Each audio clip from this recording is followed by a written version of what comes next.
Is this a $500 million oil sale? Or the cleanest heist of the century? Here's what just happened. The United States sold 50 million barrels of oil taken directly from Venezuela. Not leased, not borrowed, seized, and the money?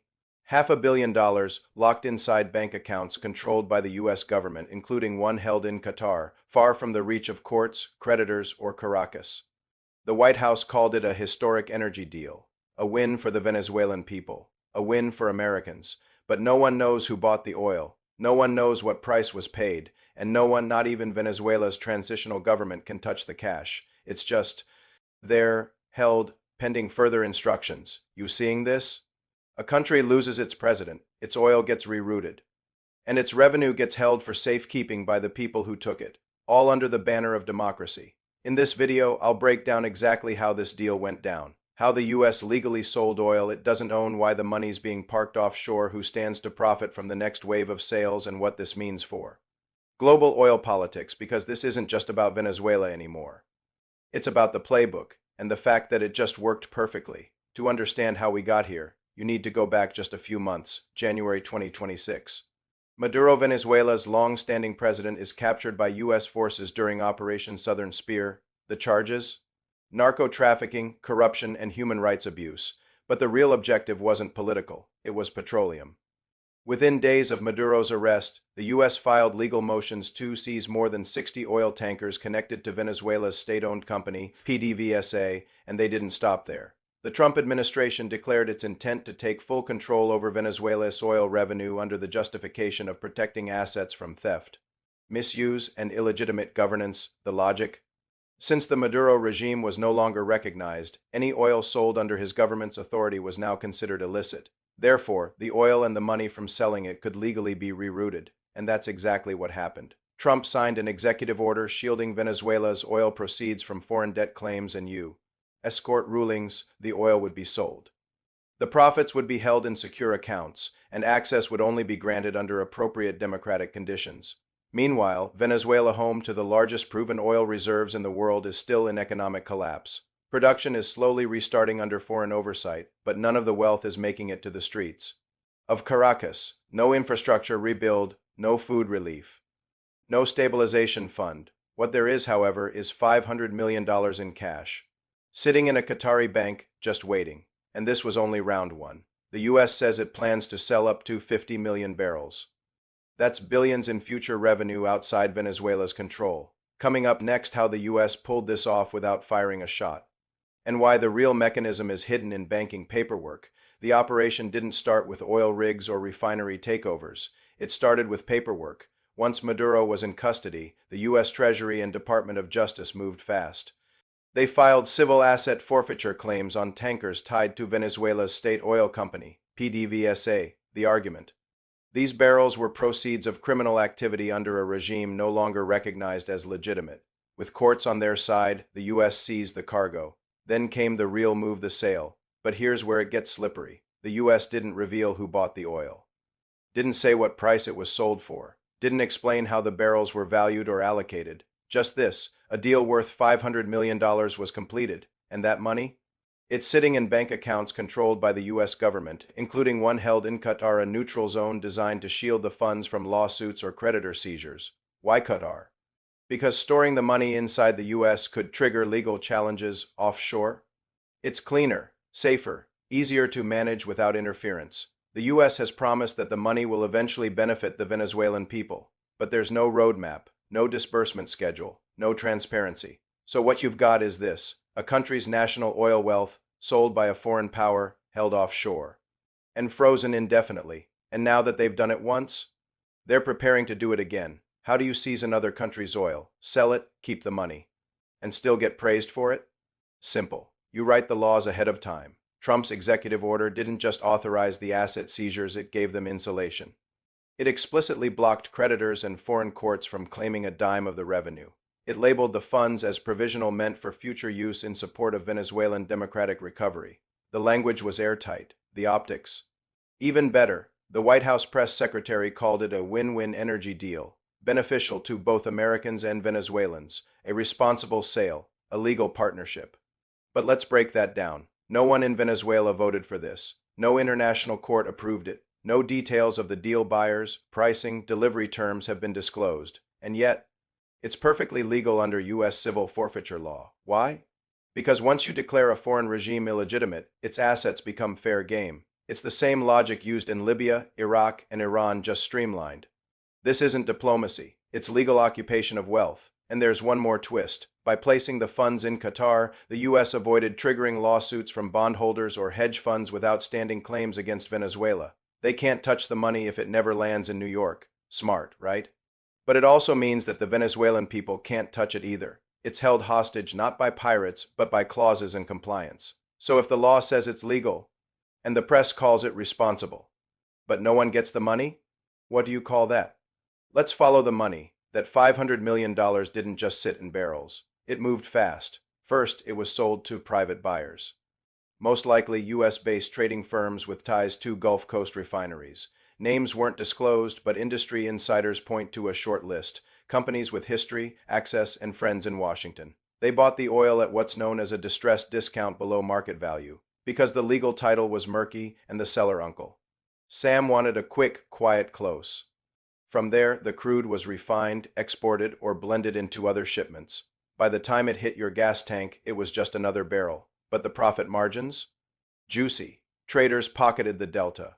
Refiners got cheap input. Shippers collected fees, and U.S. banks handled the transactions, collecting cuts every step of the way. Now, what about the Venezuelans? Not the elite, not the military, the people.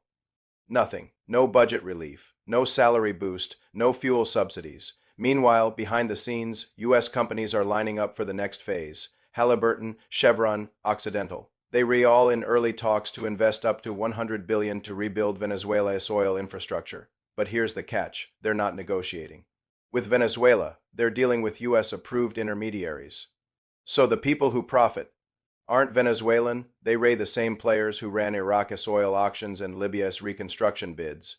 In this model, the resource is just the start. The real prize is control of the recovery, and if the first sale worked this smoothly, there's no reason to stop. Here's where it gets cold and calculated. Controlling the oil is one thing, but controlling the money from the oil, that's next-level power. By holding the $500 million in a Qatari account, the U.S. created a legal firewall. It's not technically U.S. money, but it's not Venezuelan money either. It's spending a word that sounds temporary, but has no expiration date. And this isn't just about dodging lawsuits from bondholders or angry creditors, it's about maintaining leverage. Whoever controls the disbursement controls the future. Every dollar released from that fund will come with strings. Spend it on approved projects, use U.S. contractors, meet IMF reform targets, pass anti-corruption audits written in English, enforced from D.C. You see the game? The oil may belong to Venezuela, but the cash flow belongs to the system. It's colonialism via compliance. Occupation via spreadsheet. And here's what makes it so dangerous: this model can be replicated. Iran, Nigeria, Angola. Any country sitting on natural resources and legal ambiguity. You don't need an invasion, just a sanctions regime, a seizure order, and a friendly offshore bank. The result? Resource-rich nations left with no liquidity, no bargaining power, no autonomy. Meanwhile, the money circulates through Western finance, earning interest, building influence, expanding control, and by the time the dust settles, you've flipped a sovereign asset into a managed account without ever setting foot in a capital city. Once the sale was confirmed, the reactions came fast and divided.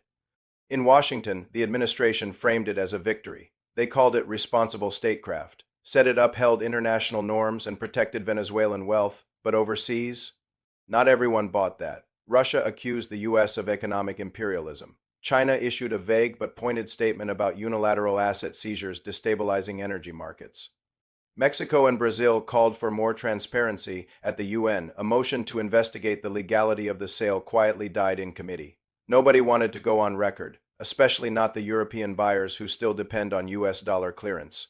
Meanwhile, the oil markets shrugged. Prices dipped slightly on news of new supply entering circulation, but bounced back when it became clear this wasn't Venezuela re-entering the market. It was the U.S. recanneling flows, and inside Venezuela, frustration. The new transitional authority, hand-picked with U.S. approval, hasn't delivered on any economic recovery promises. No real jobs program, no public investment, just stabilization messaging and IMF advisors on the ground. Power blackouts continue. Food inflation is back in double digits. And even though oil is moving again, gas stations still run dry. Street protests have restarted, though smaller than before. Most people are exhausted. They've seen this movie before. The oil moves, the money moves, the country. Still stuck, and quietly, analysts around the world started asking if Venezuela's oil can be seized, sold, and locked offshore this easily. Who's next? It's 2026, and Venezuela is technically back in business. At least that's the narrative. Oil production has recovered slowly. Estimates hover around 850,000 barrels per day, up from record lows. But here's the kicker. Almost none of that revenue flows through Caracas. Instead, it's routed through U.S.-approved channels. Buyers have to use designated intermediaries. Payments are funneled into monitored escrow accounts, and every dollar is subject to conditional release. This isn't just sanctions compliance, it's a managed economy without sovereignty. Chevron, Halliburton, and European majors are lining up not for partnerships, but for terms. They're negotiating with U.S.-backed trustees, not Venezuelan ministries, and inside the country, schools remain underfunded. Hospitals rely on international aid. Public workers haven't seen a meaningful raise in years. The is technically stable now, but only because most economic activity is dollarized, black market, or both. The new transitional government holds press conferences, but it doesn't hold the purse strings, not really, and the $500 million from the first oil sale? Still untouched, still sitting in offshore accounts, still waiting for the political climate to meet release criteria defined in D.C. So yes, oil is being pumped. Yes, contracts are being signed. Yes, global markets are adjusting. But the people? They're not feeling a recovery. They're watching their wealth flow out again. And this time, not even a dictator's to blame. Let's zoom out. What just happened in Venezuela isn't just about oil. It's about a new model of power where the world's strongest economy can seize a sovereign asset, sell it, and hold the profits. Legally, this is petrodollar enforcement at its most refined. No bombs, no coups. Just sanctions, paperwork, and offshore banking. The formula is simple. Step 1. Declare a regime illegitimate. Step 2. Seize their resources under civil asset laws. Step 3. Sell those assets through trusted channels. Step 4. Hold the money in escrow for future democratic use. Step 5. Control the terms of release indefinitely. And the logic holds because the U.S. still controls the plumbing. Over 80% of global oil trades still settle in dollars. That means banking compliance, legal jurisdiction, and wire infrastructure all lead back to D.C. Why does this work so well? First, legal framing. It's not called a raid, it's a protective measure. Second, financial gravity. Everyone needs dollars. Third, global silence. No one wants to risk their own pipelines getting flagged. So what Venezuela just experienced? It's not a one-off. It's proof of concept, a tested method to flip a sovereign economy without military occupation. And if this becomes the go-to model, then natural resources aren't owned by governments anymore. They're leased. Under conditions. So let's ask the question out loud. Was this a legitimate oil sale? Or a geopolitical stick-up with paperwork? Because when one country controls your exports, your revenue, and your spending conditions, that's not partnership. That's custodianship. Leave a comment. Should the U.S. be allowed to sell another country's oil and hold the profits until further notice? Or is that just economic occupation with better branding? And here's the bigger question. If they did it to Venezuela, who's next? Because this system doesn't require war. It just needs leverage, sanctions, banking routes, control over the exit doors. Next week, we're going to China and Saudi Arabia, where oil deals are quietly shifting from dollars to yuan, and the U.S. is watching closely. If the petro-yuan gains ground, that $500 million Venezuelan escrow account might not just be a strategy. It might be a test run. Want to see how financial warfare works in reverse? Stick around. And if this episode opened your eyes, share it, not for hype, for awareness. Because if your economy runs on oil, credit, or global trade, you're already inside the system. All sources cited in this video are public: Reuters, Time, CBS, U.S. Treasury memos, and offshore filings. And as always, follow the money.